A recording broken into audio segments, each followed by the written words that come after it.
Hi, this is Dark Journalist with a special Secret Space Program report. Now, before we get started, I want to say thanks to everyone for the overwhelming response to my 3-part interview series with Project Avalon's Bill Ryan. Ryan, of course, had written a fascinating exposé article on Gaia TV whistleblower Goode and the many holes in his story of being a time-traveling astronaut and member of the Secret Space Program. Ryan showed that not only did Goode's story keep changing from the one he started with, but that there were numerous instances of inconsistencies and what looked like outright falsehoods in his testimony.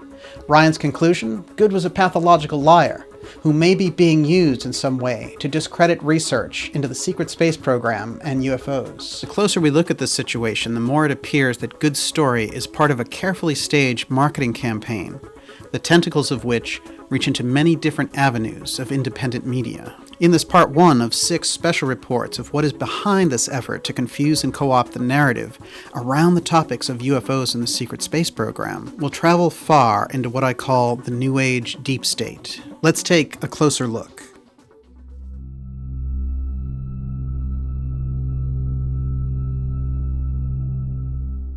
You know, the term New Age has been recycled and used for different purposes over the years. It was first used by a publisher of esoteric subjects named A.R. Araj in 1920, who was linked closely to the work of Russian philosopher P.D. Ouspensky and the Greek mystic G.I. Gurdjieff.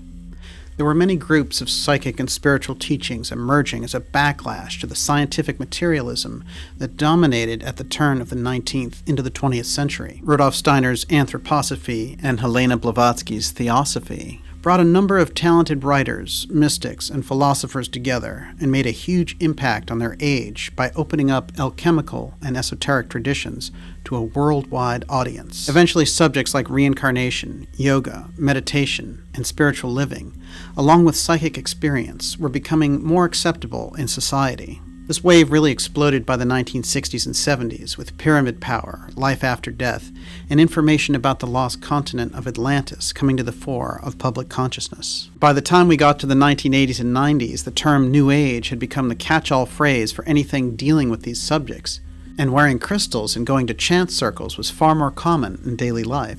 We also saw a huge push for a holistic approach to living being embraced by the New Age. As with any trend, there were always those on the sidelines wondering how they could imitate and exploit the movement. And it happened so many times, from cult activity to phony sweat lodges and opportunists, that it gave legitimate adherents to the New Age principles a hard time finding legitimacy. Also, intelligence agencies infiltrated the New Age movement. They'd done such a good job of splintering the UFO community by dismissing important UFO events and planting fake cases in with the genuine cases. They also sponsored phony skeptic organizations like PsyCop, where skeptic celebrities like the Amazing Randy and Michael Shermer would provide a wall of noise to drown out undeniable UFO information, like the Bentwaters military base incident. Over the years, the opportunists and the intelligence operators both plagued the New Age and UFO communities. Right now, these two forces may have teamed up to control and profit from one of the most volatile research areas, the secret space program. The process of promoting fake stories and fake personas to confuse inquiry into a covert operation is a well-known intelligence method, but with the secret space program, the marketing teams have also done their research.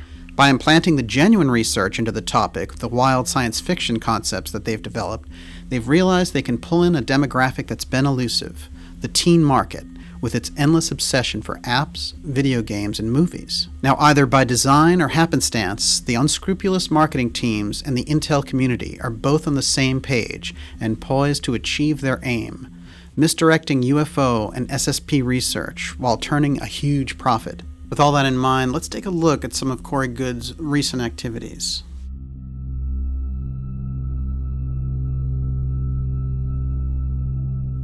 Now, this past weekend at Contact in the Desert, Corey announced a number of business initiatives that show the outline of a bigger plan to harvest the secret space program and UFO community. Now, I've been holding on to some information given to me in recent weeks by a reliable source until I saw some confirmation come out, and wow, is it ever coming out. If the rest of the info also proves to be true, we will find ourselves in the murkiest of waters, exposing a plan to harvest the UFO and secret space community over 3 years under the cloak of UFO disclosure preparation. This plan is well funded and working with more than one marketing and PR company. Let's look at one of these instances. The source provided me with bullet points of a marketing program, one of which was called Corey's Kids, a plan to market video games, comic books, and lifestyle apps to teenagers under the blue avian theme of higher consciousness. When I was trying to confirm all this, I found an 18-year-old filmmaker who had, out of the blue, put out a short film about Corey's experience called Full Disclosure. At Contact in the Desert, Corey announced that he was putting out a book on the secret space program. When I looked at who the co-author was, I saw a surprising name, Jordan Sather, a new Corey's kid. Sather last year had a website about taking healthy supplements. Suddenly, he started a YouTube channel a few months back that took pains to defend David Wilcock and Corey Goode, saying at one point, all Goode wants is to love and be loved. Strange commentary here, laced with cult-like sentiment, but with no journalistic merit. The Disneyfication of the secret space program is crucial to the marketing campaign effort to attract millennials and young adults. This is clearly an attempt to co-opt an important research subject, and to take investigative research into this black project and replace it with fantasy narratives, with Corey's Kids spreading his blue avian talking points and gearing up for the next phase of targeting a key demographic of teens. The video game and comic book marketing push was going to need some young faces. Corey at 47 is not up to the job, so the Corey's Kids program had to be kicked off soon. Corey insisted on having his new recruit on his panel about UFO disclosure at Contact in the Desert. The problem is his new recruit has no background on disclosure or the secret space program, but we can be sure we'll see him on Gaia TV with Goode, promoting their new book together. He'll be touted as an expert on the secret space program, just as Goode was touted by David Wilcock as being a real insider. Now, the participants in the Corey's Kids strategy are just young people trying to get involved in something meaningful. They have no idea they are pawns in a 3-year entertainment game that is meant to harvest the UFO and secret space program community, financially, emotionally, and even spiritually. It might seem natural to put all of this on Corey. After all, he's making all the claims. But we should remember that every step of the way, it's not just Corey Goode and his story. It's the manipulative marketing apparatus, including David Wilcock, Gaia TV, and others, that are making this diversion possible. Corey has bragged on his Facebook page about meeting with a top comic book company in Hollywood and asked his followers to send him good vibes. Some may ask, as Bill Ryan did in our interview series, why a genuine participant in secret, unacknowledged programs would trivialize his story with comic books and video game deals. The answer is the marketing campaign requires the young adult market in order to make this work. At the Contact in the Desert event, strange banners started popping up proclaiming the next 3 years as the opportunity to navigate to the most optimal timeline, drawing on Goode's theme of raising our consciousness so we will get to UFO disclosure. Goode announced plans for programs of treatment that will help individuals cope with UFO disclosure during this period, yet another leg of the marketing plan. Along with a new show at Gaia TV about disclosure. Since Gaia TV got some traction with Goode's unvetted story, they must feel the time is right to double down.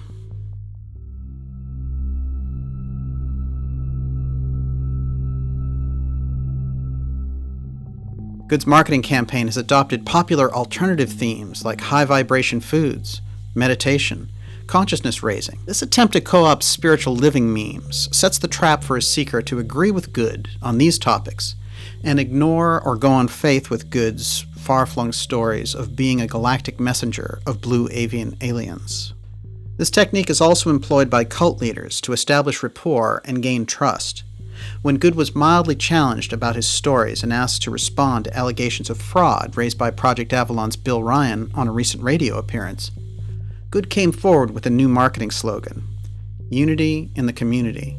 Goode's Unity in the Community slogan could easily be interpreted as, don't question my unverifiable bizarre stories until the 3-year disclosure marketing plan is over. Of course, by that time, too many earnest seekers looking for something real, outside of the controlled official story presented by the media, will have been fleeced of their money and their hopes of something better being out there. The suppression of the UFO and secret space program subjects have left the field wide open to opportunistic whims like those behind Corey Goode, David Wilcock, and Gaia TV. Even Blink-182 rocker Tom DeLonge has created a UFO book series and is working on a movie series with Hillary campaign chairman John Podesta of Pizzagate fame, showing deeper levels behind the infiltration of independent media, and also showing that this campaign goes much deeper than just Corey Goode.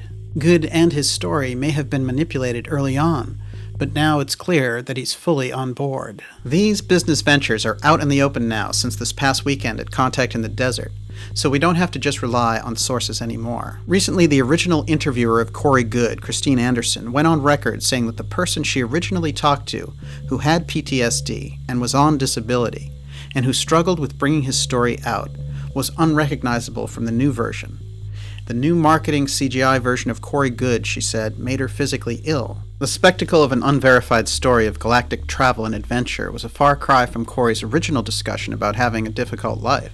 The stressful circumstances he found himself in may have proved to be fertile ground for devising sci-fi stories of being an officer in a secret space fleet. He may even have convinced himself that it was true. But these topics, like UFO technology and black operations, are not the playthings for fantasists or for marketing and PR firms to satisfy investor margins. They have serious implications in technology, politics, space, and human consciousness. There really is no place for unstable, unverified faux whistleblower stories to be cynically used to merge two demographics, the UFO, secret space program people, and the spiritual seekers among the New Age, all as part of a 3-year marketing plan. Those media venues that claim to be aligned with the alternative media in radio, TV, and online should not shirk their responsibility for vetting the information for anyone who's using them as a blowhorn to tell their story. No TV enterprise or media company should attempt to profit from a lie, when their viewers could learn the facts now and not waste 3 years and their hard-earned money on a disingenuous marketing plan.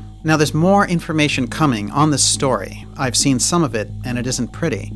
I'll be posting it here all summer long. This whole story and the manipulation of the alternative UFO and secret space program community is only starting to come to light. We've all heard the classic adage, you can fool some of the people some of the time, but you can't fool all the people all the time. In Corey's case, the question may be, can you fool enough people for 3 years, just long enough to make a big payday and subvert the field of ufology, and disempowering the masses from investigating the real secret space program, along with the missing trillions that have been pilfered from the federal budget to support this secret effort? That's a question we'll all have to answer. I'm Dark Journalist. Thank you for joining me, and I'll see you soon.